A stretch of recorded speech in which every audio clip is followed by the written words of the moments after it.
wabarakatuh. Pemirsa Rawanangro, kali ini kita berkesempatan menapaki jalur Singgah Mata di Nagan Raya. Singgah Mata adalah sebuah puncak di pegunungan Bukit Barisan yang terletak di lintasan Jeram Takengon.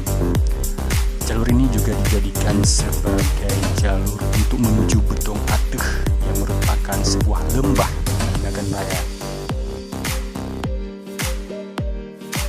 Harap berhati-hati sewaktu melewati jalur ini. Selain juga kawasan ini sering berkabut karena ketinggiannya sudah melebihi 1.500 meter di atas permukaan laut.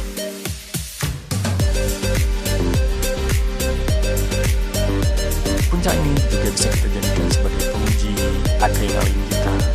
Jalur ini juga dikenal sebagai puncak tertinggi yang dilewati jalan. Sekian saja tim Rawanangro Wit Gampung kali ini.